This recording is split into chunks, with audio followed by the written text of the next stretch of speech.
Tonight, before the room grows softer and your own thoughts begin to loosen, I want to offer you a choice that sounds simple and turns out to be wonderfully strange. You may spend the night in a peasant cottage where the walls are low, the roof is smoky, the blanket is rough, and the warmth of other living bodies matters more than pride.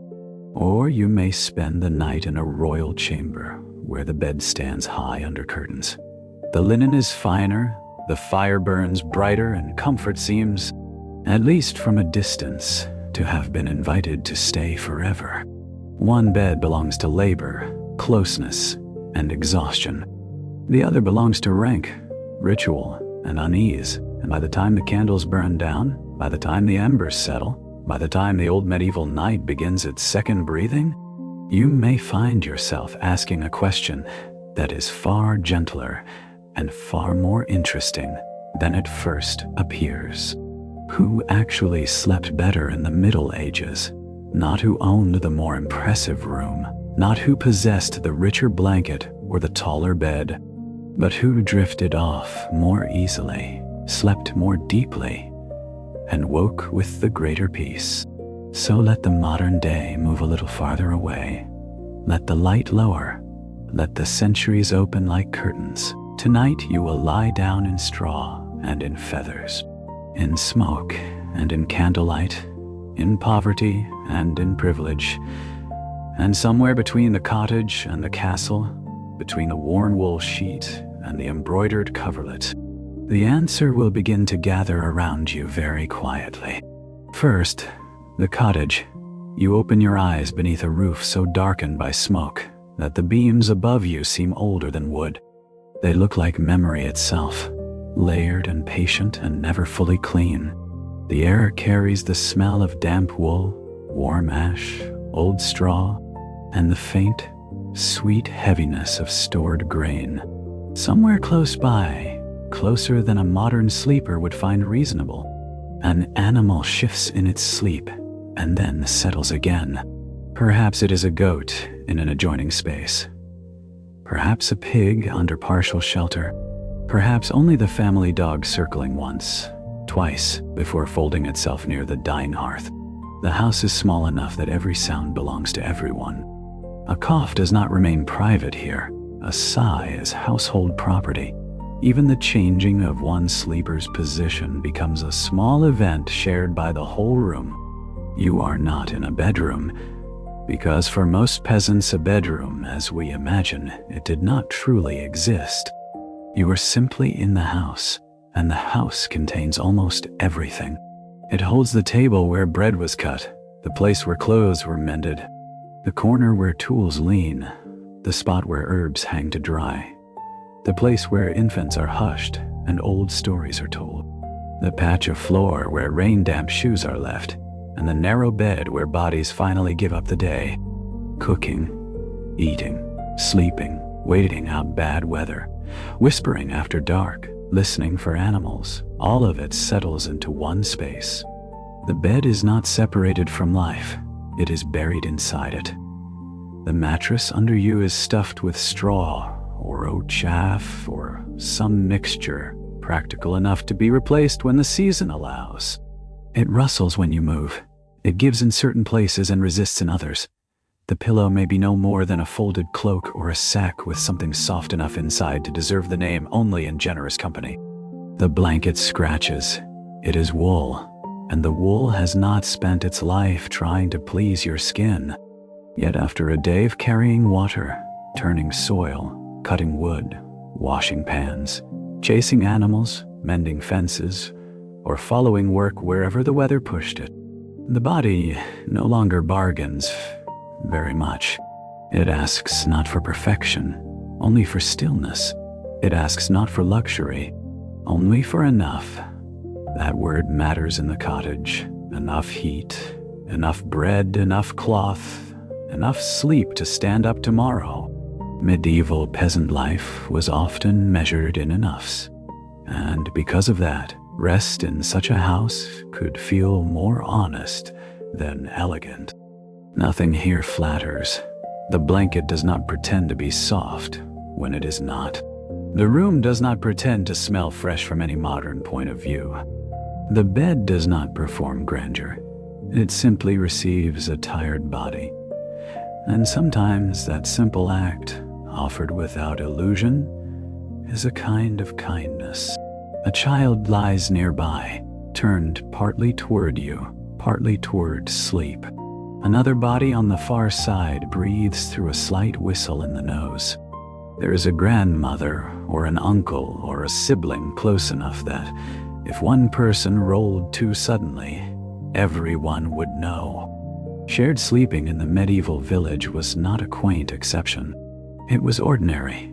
Beds were expensive, cloth was expensive, space was precious, heat was more precious still. Families slept together because together was warmer, safer, and more practical than dignity. If someone snored, the room accepted it. If someone kicked in a dream, the offense was folded into mourning. If a child woke, everyone crossed the shallow border between sleep and waking with them. Private rest belonged mostly to imagination and wealth. And yet, there is a strange softness in that arrangement. You are never very far from another heartbeat, in a world where illness, weather, and poor harvests could make life feel uncertain. Closeness at night had its own plain comfort. The people in the bed beside you, or on the pallet near the wall, or huddled under the same wool sheet, had all survived the day with you. They had made it to darkness. Their breathing proved it. Their warmth proved it. The cottage did not offer silence, but it offered company. It did not offer solitude, but it offered nearness. Sometimes, for sleep, that is more useful. The fire has burned low now, and the orange at its center is wrapped in gray. Smoke hangs lightly beneath the roof, never quite leaving. Many village houses had no proper chimney in the modern sense, only a hole, a vent, a gap where hope and habit had agreed the smoke should go. Much of it stayed. It slipped into cloth, into hair, into walls, into the underside of thatch. To us this sounds harsh, and it was. Eyes stung, lungs paid some price, but medieval households adapted. They learned how much smoke was intolerable, and how much was simply home. They learned that the same haze which troubled breath also discouraged some insects and preserved parts of the roof from damp and rot. Medieval life loved these uncomfortable bargains. You pull the blanket a little higher. There is still warmth in the cloth from the body of the person who shares it with you. The floor beneath the bed is packed earth or rough boards. Cold lives down there. It waits. It creeps upward if the bedding is thin or the night too long. So sleepers made little strategies. Extra rushes on the floor, a second layer of old cloth, a skin if one happened to be available, a child placed in the middle, a dog invited close in winter. An animal in an attached shelter could contribute more to domestic comfort than any noble physician. Medieval homes were often designed by necessity into close little systems of exchanged warmth. Outside, the village dark is not empty. It contains the weight of sleeping roofs, the outlines of carts, the slow shapes of barns, the occasional shift of livestock, the uncertain cry of a bird disturbed in the hedge, the distant answer of another dog. But inside the cottage, everything important has drawn inward. The door is latched, the work tools are still, the pot hangs quiet, the room smells of people and ash and old supper. There is no glory here, no polished wood, no embroidered canopy, no servant beyond a curtain waiting for a bell. And yet, because nothing in this room was built to impress, almost everything in it is built to endure. That too can help a body sleep. Now let the cottage remain around you for a moment longer, because peasant sleep was not merely rough sleeping. It had its own rhythm, its own hidden intelligence. The peasant day began with light and ended with darkness in a way most modern schedules no longer remember. There were no glowing screens, no late trains of letters, no midnight errands of the mind except the old ones, the human ones. Hunger, weather, family, animals, prayer, work for tomorrow. When light leaves a world that still depends upon dawn, the body learns to bow to it. Not perfectly, not romantically, but deeply. A person who has worked with arms, back, legs, and hands until the body feels pleasantly stolen from itself can fall onto poor bedding with startling gratitude. And because effort reached into muscle and bone, the peasant body often arrived at bed already half convinced. The mind had less energy left to argue. A king might fret over letters after supper. A peasant was more likely to fret briefly and then lose to fatigue. The distinction matters. Sleep is not only a matter of pillows. It is a matter of what the body brings with it when the pillow is found. Still, this was not a peaceful little painting without scratches. Lice existed. Fleas existed. Children coughed. Smoke lingered. The blanket could be damp. The mattress could flatten into stubbornness. Winter could punish. Summer could smell too much like everything alive at once. Peasant rest was rarely clean or uninterrupted in the way we like to imagine ideal rest. But its hardships were direct.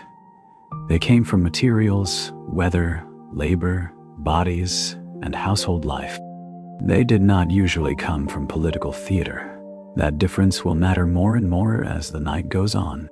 So keep that cottage air in your lungs a moment longer. Feel the rough cloth at your wrist. Hear the small animal sound in the dark.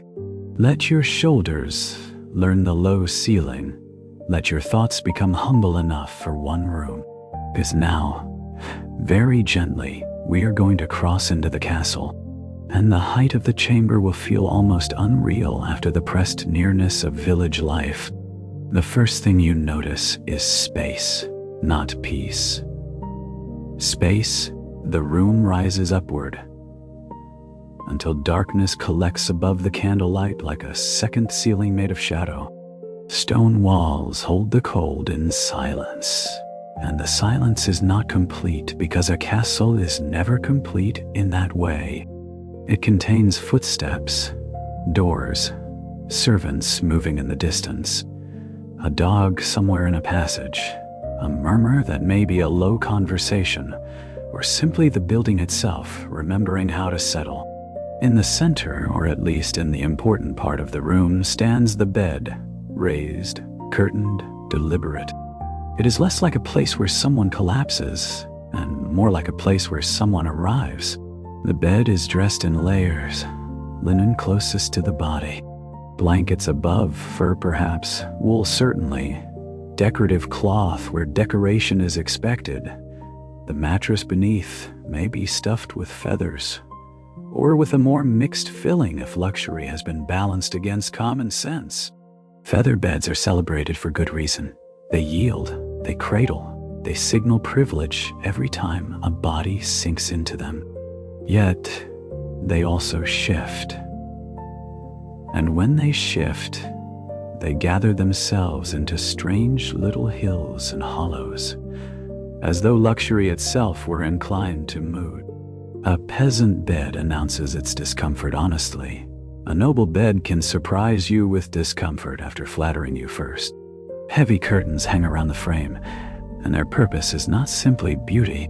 They are there to hold warmth, to shield against drafts, to draw a smaller climate around the sleeper in a room that would otherwise remain too vast and too cold. This is one of the medieval secrets of the grand bed. Much of its magnificence is practical theater. The castle chamber may be richer than the peasant house, but it is often colder in the wrong places. Stone does not love sleep, it loves endurance. So the bed becomes a kind of soft architecture built in protest against the room that contains it. There is a fire, but its power is uneven. Your feet may be warmed while your shoulders still feel the room's old chill. Tapestries on the wall help a little, and so do hangings, carpets, rushes, whatever might soften echo and capture a measure of heat. A noble household has more tools with which to persuade winter, but winter remains difficult to persuade. Somewhere on a chest sits a nightcap. Somewhere nearby a warming pan may have been used before you came. Perhaps a servant has already turned the sheets, adjusted the covers, moved a stool, banked a fire, and withdrawn with that practiced quiet by which service tries to vanish while remaining ready. Here lies the first real contradiction of royal sleep. Almost everything around the body implies comfort, and yet the body is not left entirely alone to rest. Elite sleep in the Middle Ages existed inside layers of attendance, status, and ceremony. A noble or royal person might be dressed for bed by others, or at least assisted. The drawing of curtains could be an act performed by a servant. A final prayer might be spoken. A drink might be taken. A physician's opinion on what should be eaten, drunk, or avoided before sleep might hover in memory. A chamberlain might still be responsible for the room's order. Even the act of lying down took place in a social world much harder to dismiss than modern sleepers usually endure. And what if the sleeper is a king? Then the bed becomes stranger still. A king in bed is not merely a person horizontal under cloth. He is a center of gravity temporarily dimmed but not erased. Messages may still arrive late. Concerns do not remove themselves with boots. The kingdom does not politely pause because the pillow has been fluffed. Court life has a habit of following power everywhere, even behind curtains. A king might be surrounded by finer materials than a peasant ever touches, but his mind is crowded by things straw cannot imagine. Disputes, alliances, children, rivals, church pressure, illness, reputation, the possibility that someone in the next room desires what he possesses. Anxiety has never cared much for thread count. Now think of the evening before the king even arrives at bed. There has been dining, perhaps too much of it, rich sauces, heavy meats, wine, spice dishes, formality, conversation that does not empty the mind but fills it further. Medieval medicine, still speaking in the language of humors and balance, had a great deal to say about sleep, digestion, timing, posture, and the proper state of body and spirit for a healthy night.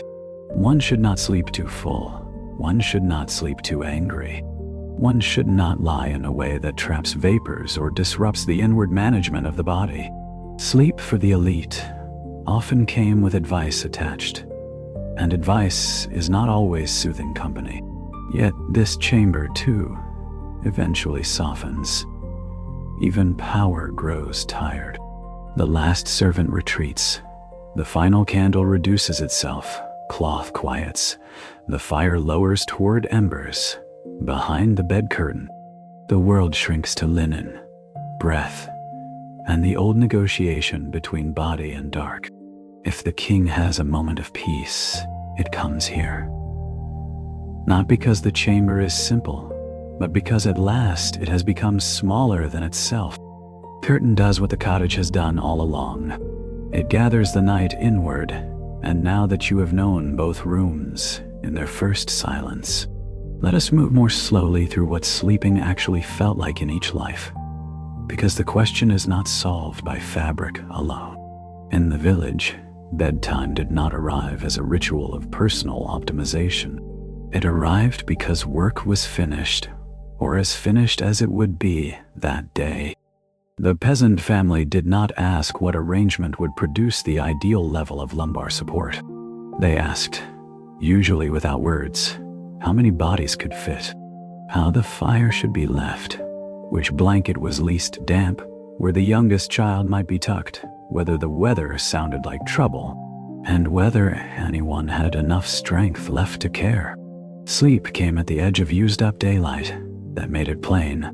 Clothing was part of the equation. Many people slept in the garments they wore, or in some reduced version of them, because there were not wardrobes full of dedicated sleepwear waiting in chests.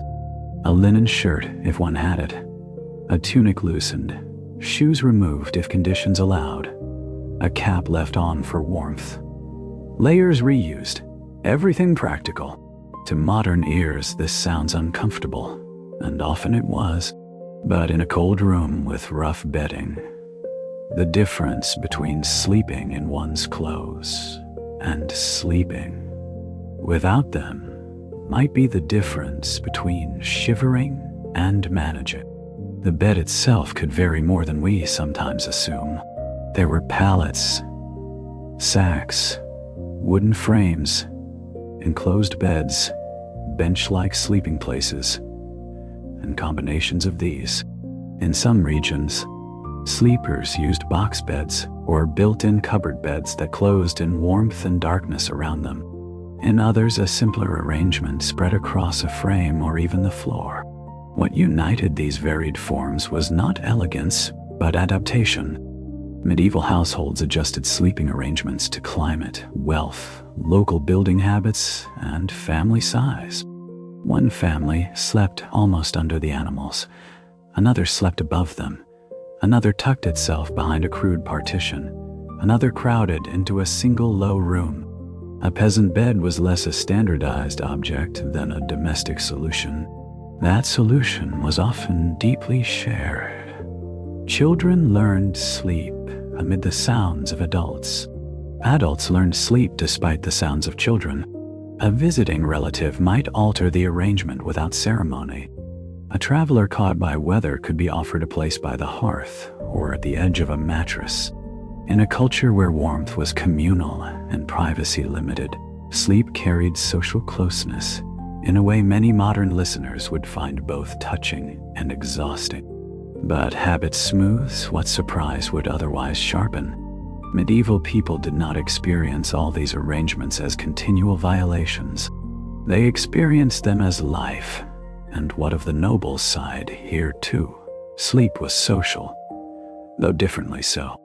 A grand bed might physically be large, but the social space around it remained busy. Spouses shared it. Trusted attendants slept nearby. Young noble companions might be lodged within the same chamber. Guards remained within reach. Servants had reason to pass in and out. The great bed stood at the center of a web of dependency and service, and that web did not always dissolve just because the hour was late. Even when one slept alone, one often slept observed, or potentially observed. This matters because solitude itself can be restful. The peasant rarely expected it. The noble often imagined he possessed it while still negotiating its absence. A small bed, honestly shared, may disturb less than a large bed that promises privacy and delivers only a decorated version of interruption. The mind is oddly sensitive to disappointed expectation. A peasant who knows the child will turn in sleep may not suffer the turning as a wrong. A king who expects command over his surroundings may feel every draft, every late footstep, every whisper outside the curtain as a betrayal of what comfort was supposed to mean. There were rituals on the noble side that can almost make the bed feel theatrical. Nightcaps tied beneath the chin, warm drinks, herbs for calm, blessings spoken, advice followed about posture or timing, or the right balance between fullness and fasting. Some nobles may have slept half-propped on pillows at times, following medical or fashionable ideas about what was safe or healthy. Some enclosed themselves in cloth as thoroughly as a ship encloses cargo. The courtly bed was an object of display, status, inheritance, and political symbolism. But no amount of display can prevent a human stomach from regretting supper. No amount of embroidery can fully smother an anxious thought. So the peasant brought to bed fatigue. The king brought to bed management. The peasant body sank, the kingly mind often hovered. One had less material comfort, but more surrender. The other had more material comfort, but less innocence. Already the answer begins to lean, though not yet enough to be spoken. Now let us compare the rooms more intimately through the oldest measures of all: space, smell, sound, warmth, and the small humiliations that every sleeping body eventually knows. Space first. The castle appears to win at once. The bed can be broad, high, hung with curtains, placed upon a platform, or at least elevated in status, if not in inches. In noble households, beds could be treasures, pieces of furniture worth bequeathing, boasting of, documenting, protecting. A village mattress rarely received such reverence. Yet what use is width if the mind cannot stretch out upon it? What use is height if the room below remains full of duty? What use are curtains if one still listens for news? Medieval elite sleep had more architecture around it, but not always more emptiness within it. In the cottage, physical space is tight, but emotional geography is familiar. Everyone already knows the map. This child sleeps hot. That uncle snores and then goes quiet. Mother wakes lightly. Father rises early. The dog circles twice. The cat finds feet. The old boards complain at the same places. The roof drips in one corner after hard rain. The family does not discover these truths nightly. It lives inside them. Habit turns cramped rooms into learned landscapes. That learning can soften what would otherwise be unbearable. Smell next. The peasant room smells of fire first, because fire wrote itself into everything. Then come wool, earth, dried herbs, old rushes, leather, stored food, wet weather lingering in clothes, and the blunt fact of nearby animals. This is not cleanliness in the modern sense. It is domestic reality condensed, but the smell is at least understandable. Every part of it has a cause a peasant could point to. The castle chamber smells different, but not necessarily cleaner. Wax, perfume, warmed cloth, rushes on stone, old fabric, wood smoke from the hearth. Bodies only intermittently washed by modern standards. Chamber pots managed with varying speed and competence. Fine rooms also retain odors. Richness may disguise them, layer them, negotiate with them, but it does not abolish them. Perfume in the Middle Ages often functioned less as a path to freshness than as a diplomatic gesture toward everything that freshness could not defeat. Then, sound. The village house gives you breathing, coughing, a low mutter from someone sleeping close to wakefulness, an animal stamping softly, the sigh of straw underweight, perhaps wind fingering the thatch. The castle gives you crackling logs, a distant door, a servant's careful tread, cloth shifting against bedposts, perhaps a guard's movement, perhaps another chamber's late voice slipping along stone. Neither world is truly silent. The difference is in what silence means. Cottage quiet is communal quiet. Castle quiet is layered quiet, official quiet, quiet with corridors inside it. And if we are honest, snoring belongs to both. So do restless legs. So do blankets stolen by instinct. So do dreams talked aloud. Human sleep has always been faintly ridiculous when shared. Medieval people simply had fewer ways to hide it. Warmth, though, is where the contest becomes fascinating. Peasants had fewer resources, but their homes were often smaller, their bodies closer, their expectations simpler. A compact room full of sleeping life can hold heat surprisingly well. Nobles had furs, curtains, larger quantities of cloth, and servants to manage the fire. But they often slept inside colder architecture. A king could own a grand bed and still hate the air beyond the curtain. A peasant could own almost nothing and still lie in the warm middle of a household that had unconsciously built its survival around shared heat. This is why the question refuses to stay simple. The poor bed might have been meaner, but warmer. The rich bed might have been richer, but lonelier. The peasant room might have smelled worse, yet felt safer. The royal chamber might have looked glorious, yet held too much mind and too little peace. Sleep does not submit easily to appearances, and now the night itself changes shape. Because in both cottage and castle, there is a good chance that what we call a full night's sleep would not have arrived as a single unbroken block. The medieval night often moved in two quieter chapters. You sleep for some hours, the first heaviness comes. Dreams are shallow or deep or absent. Then, not with alarm, but with a kind of soft inevitability, you wake. The room is dark in a different way now, not evening dark. Middle of the night dark. The fire is lower, the air is cooler. Bodies beside you have changed position, somewhere outside. The world seems farther away and more distinct at once.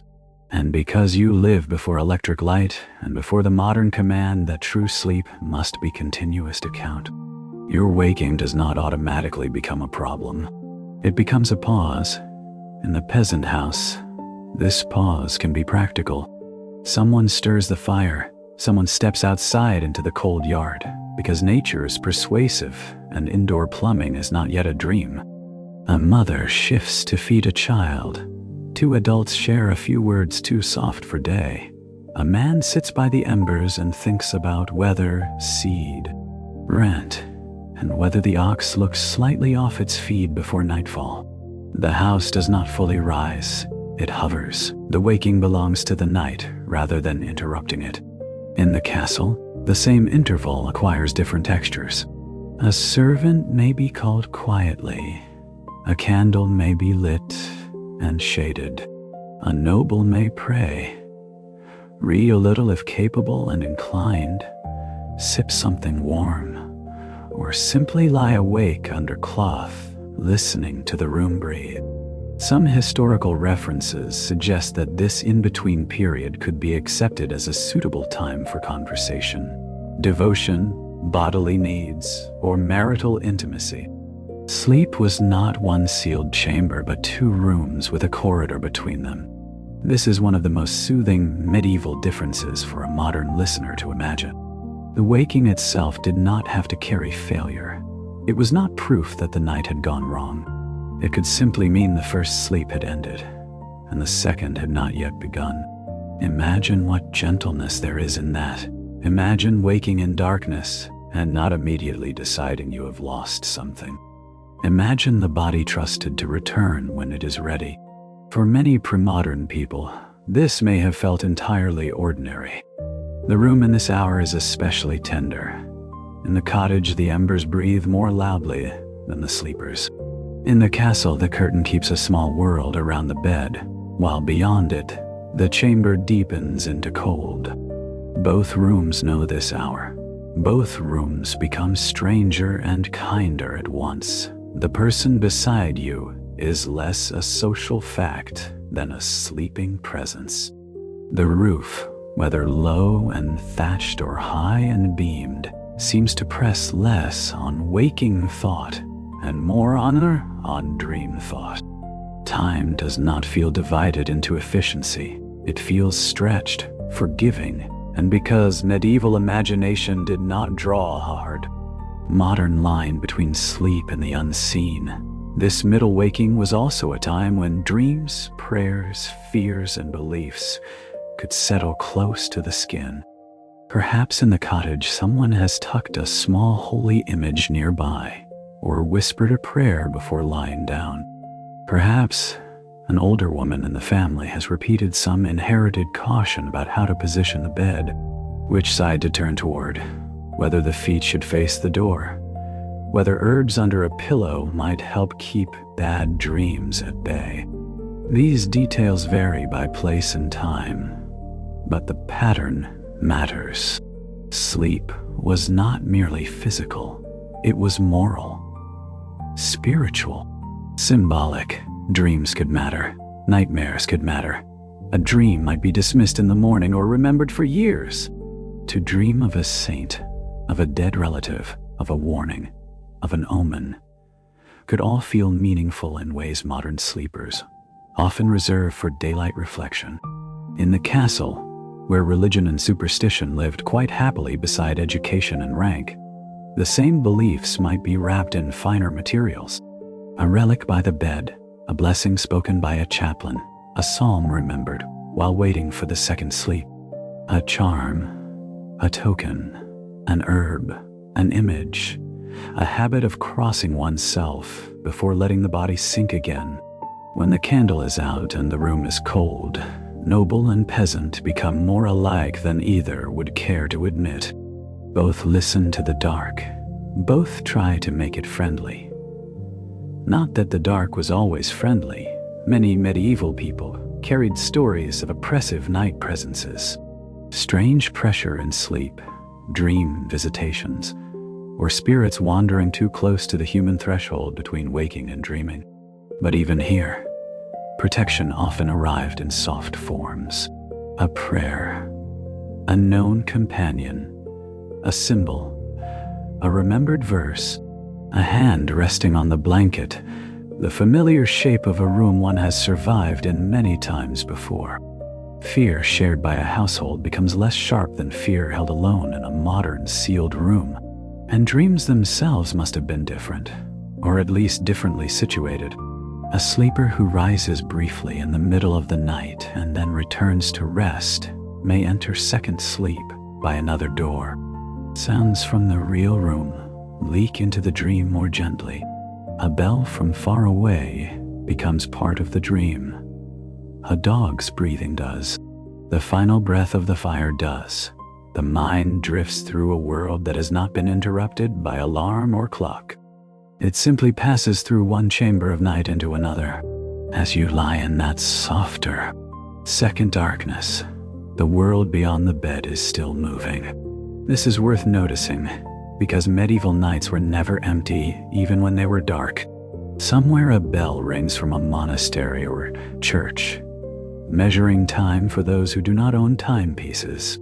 In a cloister, monks rise to the night office, leaving narrow beds or simple pallets in cold dormitories to move through stone corridors and stand in prayer while much of the village sleeps. Their sleep, too, is segmented, not always by biology alone, but by devotion. They accept interruption as structure. They wear sleep lightly because the soul, in that discipline, must never become too deeply attached to bodily ease. The monastery contributes more than prayer to the night. Its bells travel in a world where hours are heard as much as counted. Those bells shape the dark for peasants and nobles alike. A distant toll in the middle of the night tells not just monks but whole communities that time is passing, that the world beyond one bed remains organized, watched, divided into sacred portions. A king may ignore the bell and roll back into his feather bed. A peasant may half hear it through a wall of fatigue. Still, the bell belongs to them both, and there are others awake for less holy reasons. Bakers begin before dawn, so bread can meet the morning. Watchmen pass through towns or along walls, checking doors, carrying lamps or torches, listening for trouble, lending the night a human witness. Midwives rise when called. Wet nurses wake when an infant demands what hunger always demands. Servants in castles and great houses move before their masters stir. Travelers in inns negotiate strangers, fleas, noise, and the uneasy mathematics of shared sleeping. For them, the night is not merely a place to disappear. It is another shift in the labor of staying alive. All of this makes the medieval night feel less like a blank absence and more like a hidden society. Even while you lie half awake in the cottage or the castle, others are walking, baking, praying, guarding, feeding, waiting. Their work gives shape to your darkness. The village and the court alike rest on unseen wakefulness. Sleep in the Middle Ages belongs to a whole web of people, many of whom are not sleeping at all. Now let the wider night recede. Let the bell go distant again. Let the watchman round the corner of some far wall without you following him. Let the baker's dough rise elsewhere. Return to the bed, because whether you are noble or peasant, another practical truth presses itself forward once the season deepens. Cold. Cold was one of the great authors of medieval sleep habits. It explained clothing, curtains, bed sharing, architectural choices, room arrangements, animal arrangements, and half the wisdom people spoke to one another after sunset. In winter, a peasant did not expect the room to be warm in any modern sense. The goal was less to make the house comfortable than to make survival feel bearable until dawn. Fires helped. Thick walls helped if one had them. Small rooms helped more than large ones. Low ceilings trapped what heat they could. Bodies added to the sum. Animals added to the sum. Every layer of cloth, every skin, every handful of extra straw, every effort to block a draft mattered. The village sleeper might wear a cap to bed, keep a cloak close, tuck hands under the body, curl the knees, angle toward another body's heat. Choose the center of the shared mattress if allowed, or push close to where the hearth had been strongest. If the bed was enclosed, all the better. If the roof was poor, one prayed for less wind. If the frost was harsh, one did not waste warmth in the name of personal space. The poor were often ingenious because winter gave them no alternative. In the castle, winter revealed the limits of grandeur. Stone chambers could feel like beautifully appointed caves. Fireplaces pulled hard, but they also lost much up the flue. Windows, where glass existed at all, still failed modern standards of mercy. Curtains around the bed became a practical cocoon. Tapestries on the walls served as insulation as much as display. Furs multiplied, blankets layered. Servants warmed beds with pans of coals, or hot objects wrapped and placed where they might help. And still the room beyond the curtain waited with its old chill, ready to greet any noble who rose in the night. This is why the cottage and the castle meet each other across winter with surprising fairness. The noble owns more resources, but battles more difficult architecture. The peasant owns less, but may sleep in a smaller, better managed pocket of heat. The castle is richer. The cottage is often tighter. Tightness in winter is no small blessing. Now let your attention move downward. Beneath the blanket, beneath the body, into the mattress itself, because medieval beds reveal a great deal when we think about what held the sleeper up. Feathers at the top of the hierarchy, soft, mutable, envied. They suggested means. They suggested a household able to collect, purchase, or inherit a filling too luxurious for everyday village use. Yet feather beds were not heavenly in all conditions. They shifted. They packed oddly. They required maintenance.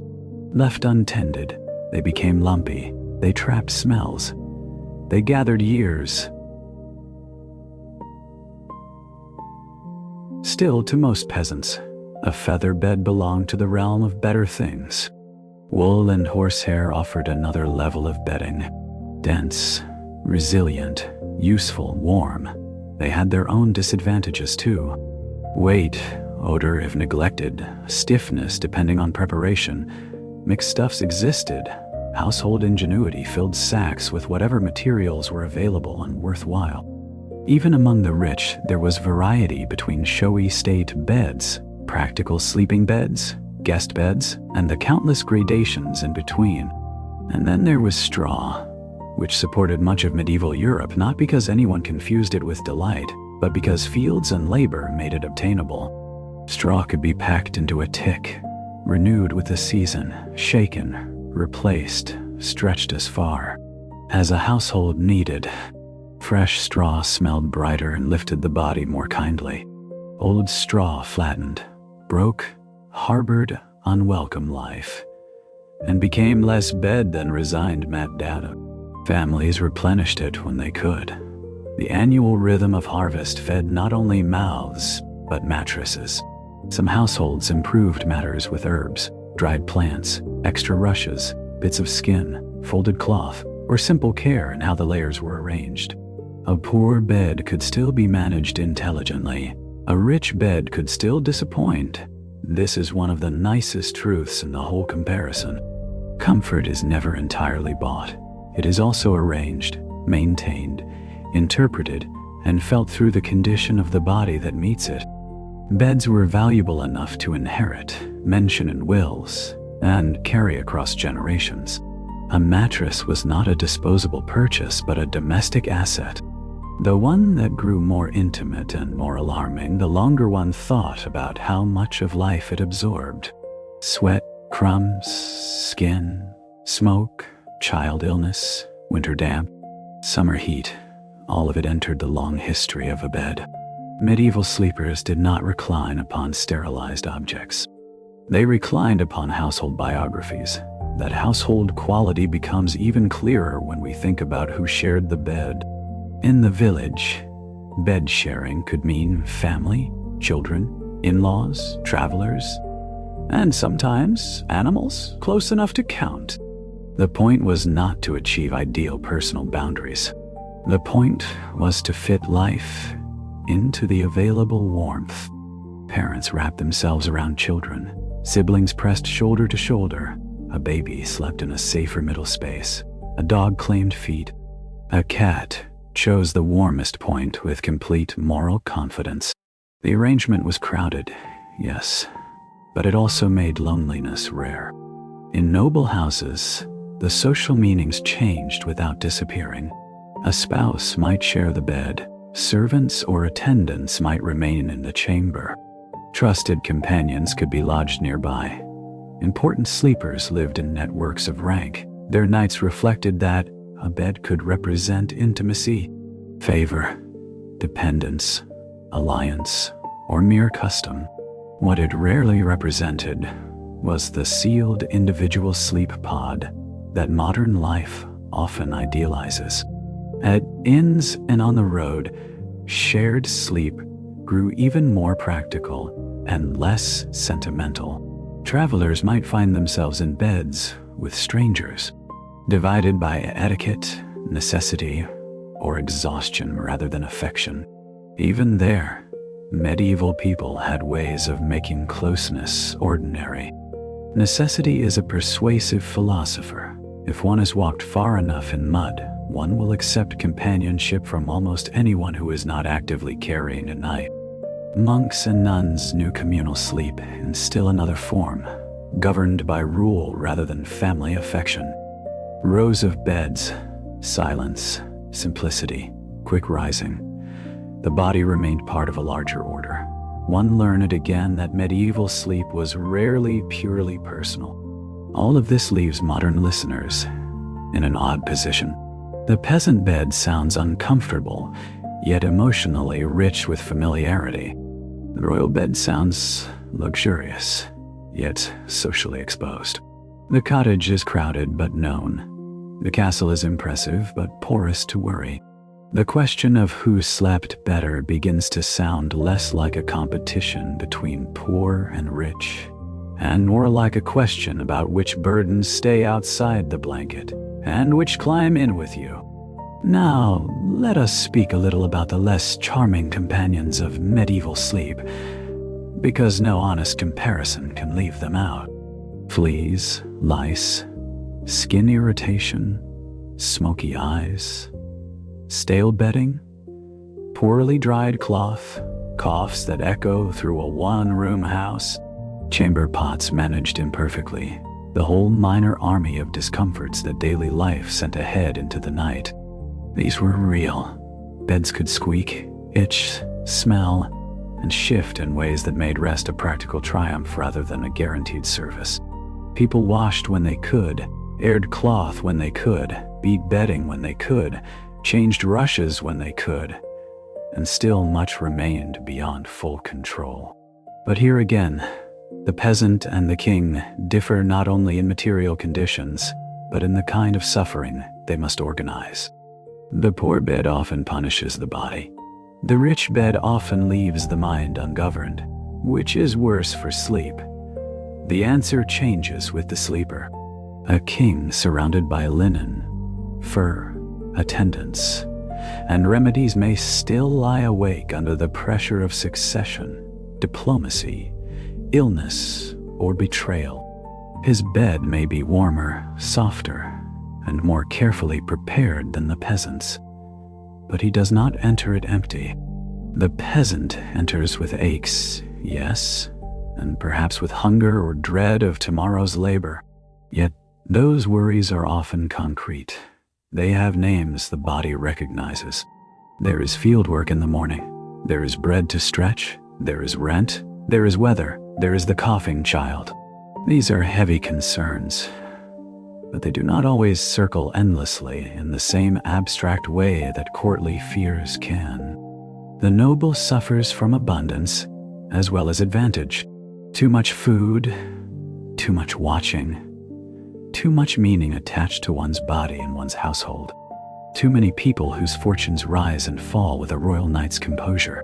The peasant suffers from scarcity and exposure, too little insulation, too little cloth, too little relief from labor, too little chance to refuse discomfort. Yet scarcity can produce a cleaner exhaustion. Abundance can produce a finer restlessness. So when we weigh who slept better, we are really weighing more than mattress against mattress.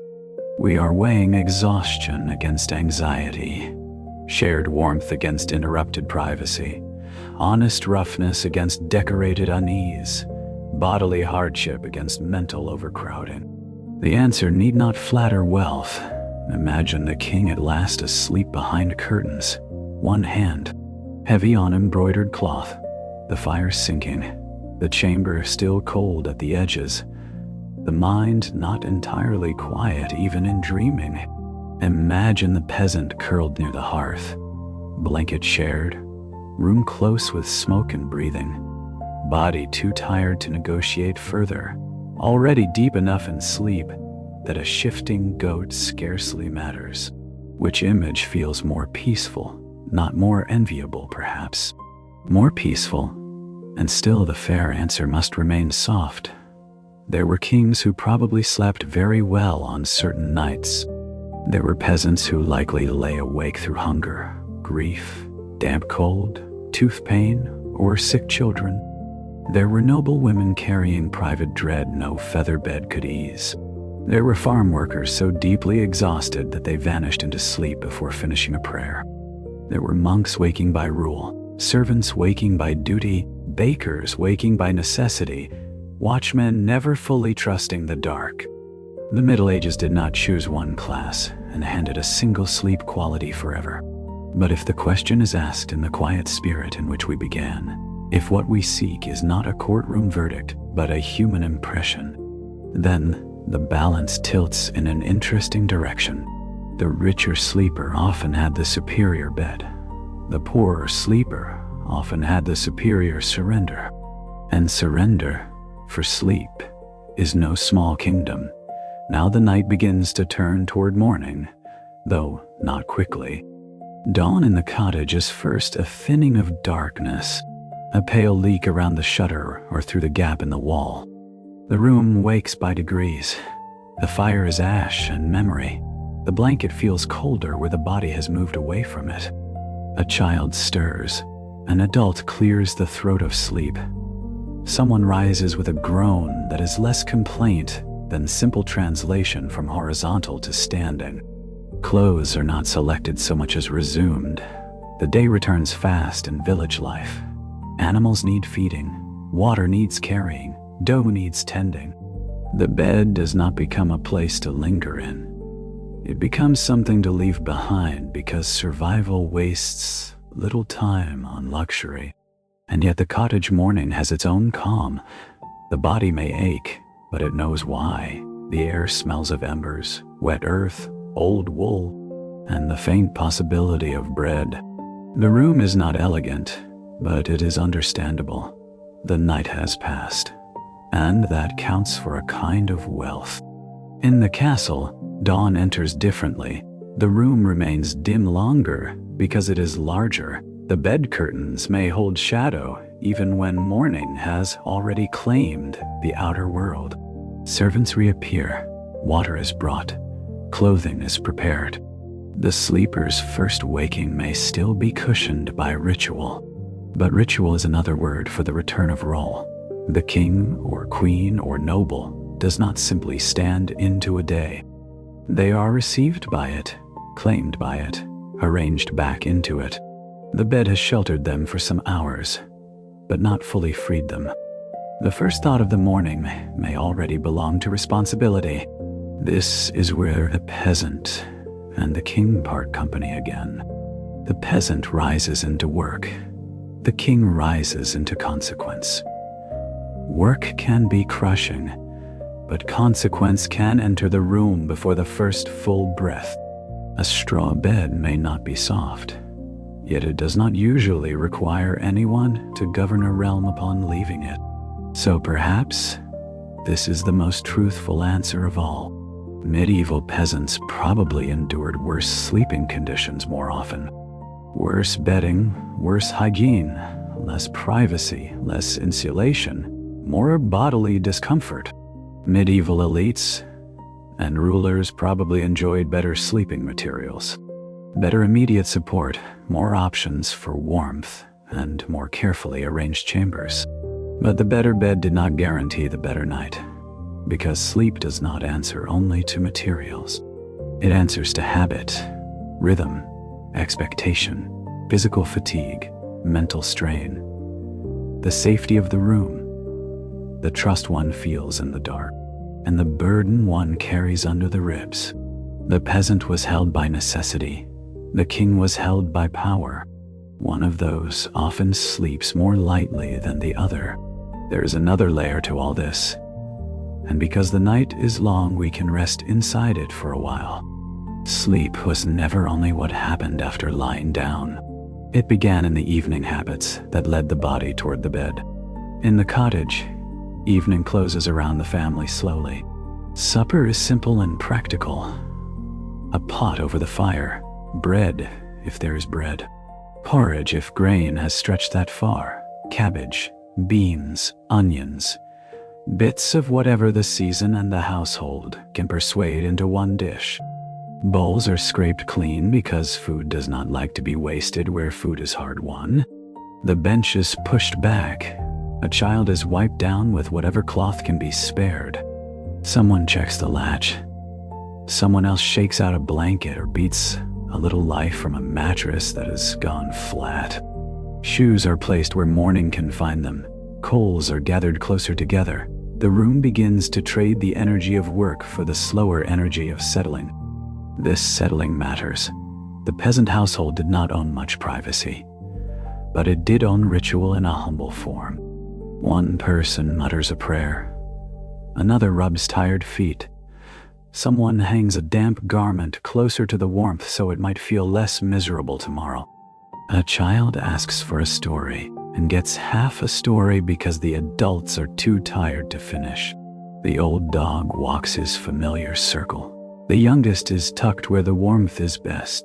A grandmother or older relative may make the sign of the cross over the room without anyone deciding whether this is piety or habit or simply something one does, because night is large and people are small. Then, little by little, the household lowers itself into bed. In the castle, evening is slower in another way.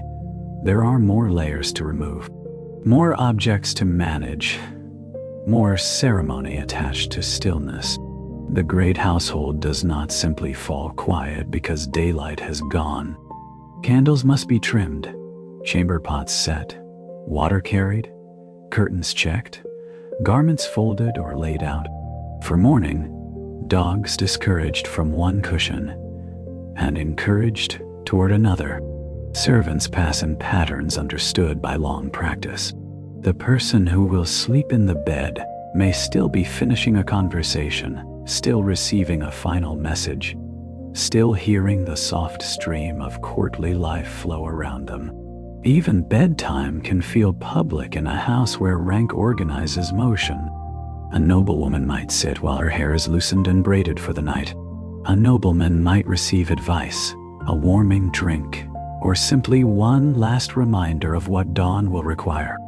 The room may smell of lavender, of wax, of warmed linen, of oak smoke, of fur stored too long in a chest, of rushes underfoot, of winter pressing against shutters. Candles reflect on metal basins. A servant kneels to fasten or unfasten something. Another turns down the covers. Another waits without apparently waiting. The sleeper enters the bed only when the bed itself has been arranged as a stage for rest. The contrast between these evenings is revealing. In the cottage, sleep grows naturally out of shared labor. In the castle, sleep must be prepared for as though the body is a valuable instrument requiring careful packing away. That does not make the noble night false. It makes it managed. One household relaxes into bed, the other is escorted there, and there are evenings when the contrast is sharper still. Festival nights in villages may keep people up later than prudence would advise. Fires burn brighter, ale moves more freely, songs last longer. A wedding, a saint's day, a harvest celebration, all can thicken the air with voices and postpone surrender. Even then, the peasant bed will usually reclaim its sleepers eventually by sheer force of tiredness. Court nights, by contrast, can remain bright long after the body wishes they would not. Banquets, visiting envoys, disputes postponed until privacy, music, ceremonial obligation, all can keep the noble body surrounded by wakefulness when the peasant household has already drifted into its first sleep. This difference reaches into the body. Peasant fatigue is often physical first, mental second. Noble fatigue can be social first, digestive second, mental always. The peasant arrives in bed worn down. The courtier arrives overstimulated. That alone can change the quality of sleep more than the softness of the mattress. There is another scene worth lingering in. Travel. Medieval people did not always sleep in their usual places, and travel sleep reveals much about what ordinary sleep had to compensate for. A peasant traveling for work, pilgrimage, or necessity might sleep in a barn, under a cart, on straw, in an outbuilding, at the edge of a relative's room, in the corner of a crowded inn, or beneath a cloak where weather allowed no better option. The familiar smells of home vanish. The known map of sounds vanishes. Sleep becomes lighter because uncertainty has entered the blanket. A noble traveler has more resources, but not always more peace. Inns are crowded. Guest rooms in great houses may be lavish or merely ceremonial. Servants sleep nearby. Political hospitality always carries a little caution. The bed offered by an ally is still the bed of an ally. Food eaten on the road may not agree with the stomach. The noise of unfamiliar walls has a talent for staying strange longer than one expects. So here again, better materials do not necessarily secure the sweeter night. Think, too, of weather beyond winter. Summer altered sleep as much as cold did, only in the opposite direction. In the peasant house, heat could thicken the air and bring smells upward from floor, wall, body, and animal in one blunt mixture. Blankets loosened. Doors stood open when safety allowed. People turned and turned, searching for the less hot place on the mattress and finding that the mattress had its own opinion. Flies and other small enemies became bolder in warm months. The house felt more alive than restful. In the castle, summer could soften some difficulties and introduce others. Curtains that trapped warmth in winter might now trap stale air. Stone could feel pleasantly cool at dusk and stubbornly close by midnight if the day had been heavy. Windows might be opened, but open windows invited noise, insects, gossip, and drafts of a less welcome kind. A noble body, wrapped in status even at night, could not always dress down to match the weather as freely as a peasant could in the privacy of obscurity. Decorum has spoiled many potentially good nights. Then there is sickness, which medieval sleep knew all too well. A sick child in the cottage changes everyone's rest. A feverish body kicks off blankets, whimpers, calls for water, coughs with that sharp sound that makes every adult in the room become instantly and miserably awake. There is no separate nursery, no distant guest room in which illness can be politely contained. The whole household sleeps with the sick one. They breathe the same smoky air, share the same worry, wake to the same little sounds.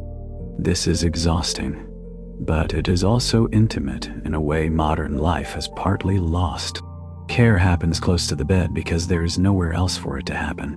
In the castle, sickness also unsettles the night, though wealth changes the choreography.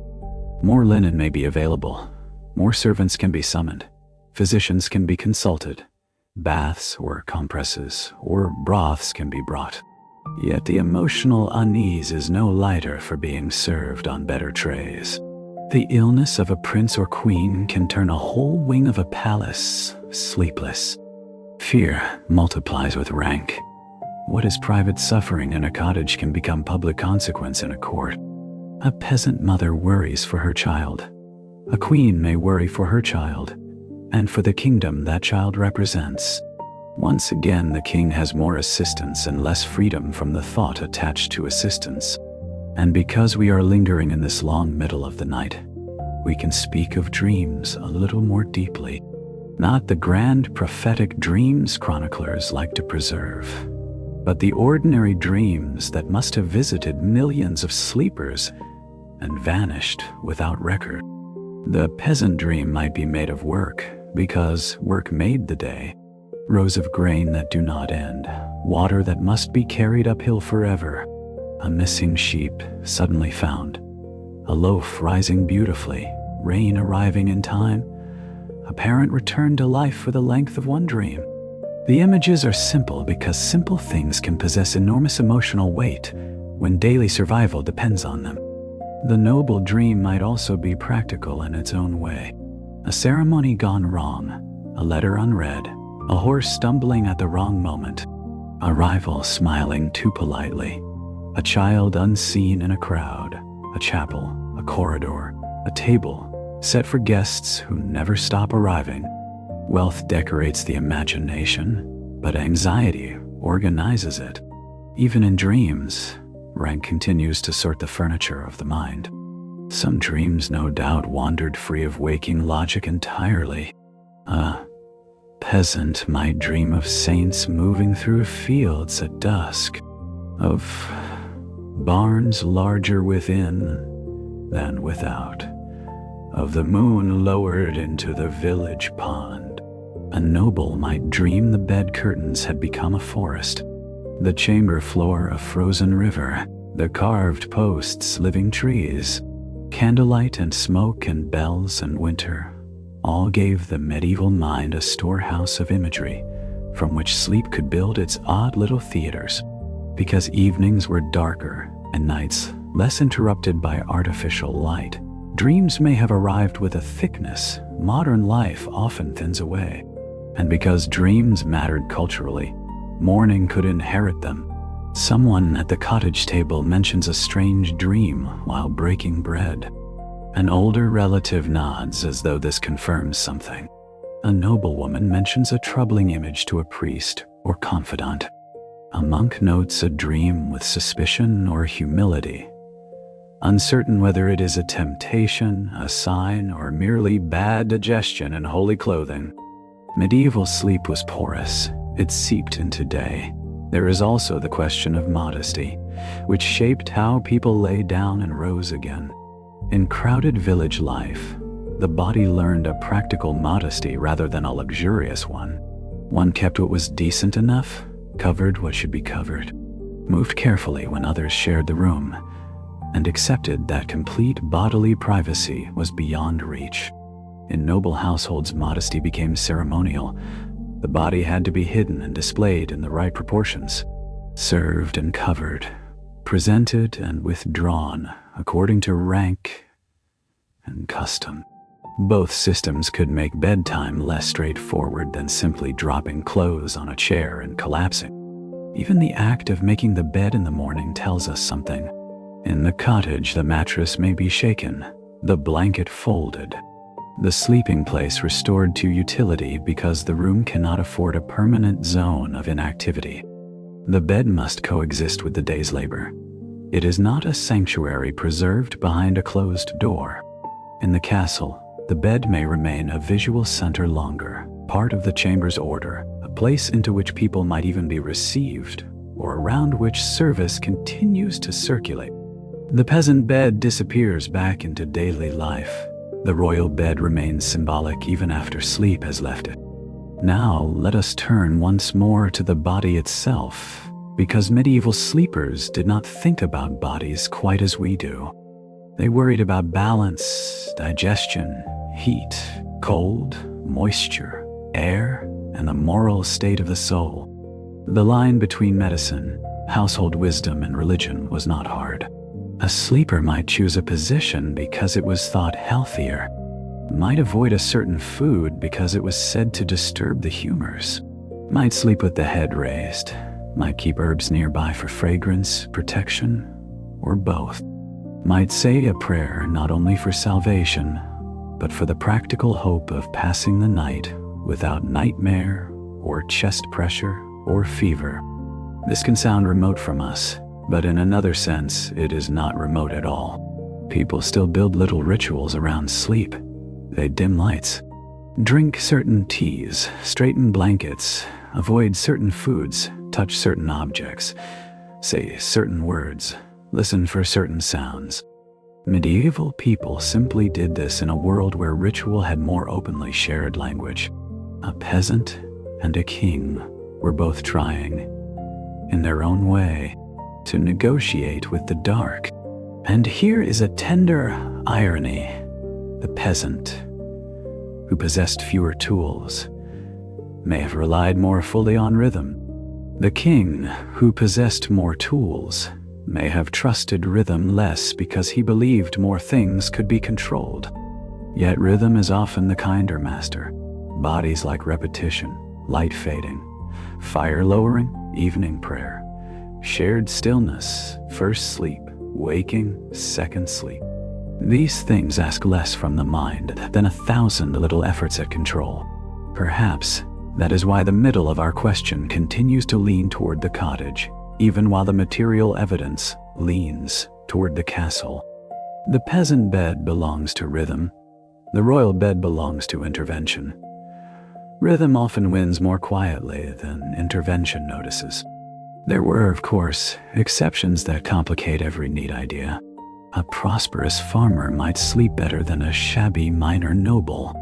A queen in an especially well-run household might enjoy a chamber both warm and orderly. A peasant in a damp, overcrowded, hungry season might find no real rest at all.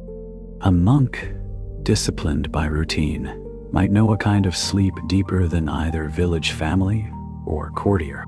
A merchant between classes might enjoy one comfortable feather mattress and still spend the night worrying about cargo. Medieval society was layered, not split into two simple beds.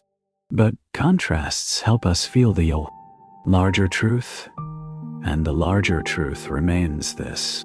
Sleep quality followed not only wealth, but pattern, pressure, and permission to let go. Imagine one more cottage evening. Rain on thatch, the whole household gathered inward. A pot scraped nearly clean, wet cloaks steaming by the fire. A child half asleep before the last bowl is put aside. The room smells of earth brought in on boots and then slowly dried away. Blankets are rough, but everyone is too tired to resent them. The fire lowers. The family lies down close enough to hear one another dreaming. No one is comfortable by luxurious standards, but comfort is not always the decisive thing. Security can be enough. Familiarity can be enough. Tiredness can be enough. Now imagine one more royal evening. A late supper, music fading, a corridor still active, the bed beautiful, prepared, warmed, waiting, yet the sleeper carries the evening inward. A sentence spoken at table repeats itself. A political uncertainty returns. A child's health. A treasury problem. A rumor. A boarder. A bishop. A marriage negotiation. A letter to answer at dawn. The sheets are finer, but the mind does not smooth itself to match them. The body lies down. The office of being oneself does not. This is why the middle of the video must stay gentle with the king. He is not merely an object of satire in a fancy cap. He is a human body lying in the dark under too much meaning. That is a kind of poverty too, and the peasant must also be treated gently. The village sleeper is not a romantic emblem of wholesome simplicity. He is cold sometimes, itchy often, overworked frequently, and one bad harvest away from dread. Yet he may also know something about surrender that the court cannot purchase. He may know how to fall into sleep because there is no strength left for performance. Between these two forms of vulnerability lies the whole quiet argument of the medieval knight. So when we ask again whether the new script should be Ruhan, Emthan, Btitin, Nananhan, the answer inside the story is the same as the answer outside it. Stay with scenes, stay with breath, stay with the little repeated things that lower thought rather than sharpen it. A blanket shared, a curtain drawn, a bell far away, embers lowering, straw settling, feathers shifting, a child turning, a servant waiting, a dog at the feet, a body surrendering, a mind resisting. Then a second body surrendering. Then, at last, even the mind growing tired of resistance. That is the true material of sleep history. Not only facts, but the texture of fact when it passes through a tired body. So remain a little longer with the cottage and the castle side by side. One room smells of smoke and animal warmth, the other of wax and heavy cloth. One asks for endurance, the other asks for composure. One teaches rest by necessity, the other delays rest with ceremony. Both are human, both are fragile, both are trying. And now, before the story folds itself away, return once more to the image with which we began. One bed low to the floor, smelling of straw, smoke, wool, and the lived-in honesty of a crowded room. One bed raised high, curtained heavy with cloth, cold at the margins, rich with effort, attended by service and shadow. One asks the body to endure, the other asks the mind to relent.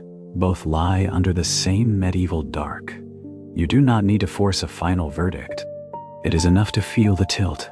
It is enough to understand why a peasant, for all the roughness of the mattress and the closeness of the room, might sometimes have dropped into sleep with a kind of deep animal certainty that no king could buy. It is enough to understand why a royal sleeper, for all the wealth of the chamber, might have envied for one honest moment the exhaustion of someone who utters to answer, no factions to manage, no state to carry behind the eyes. So let the cottage keep its smoke and its closeness. Let the castle keep its curtains and its drafty grandeur. Let the bell in the monastery fade.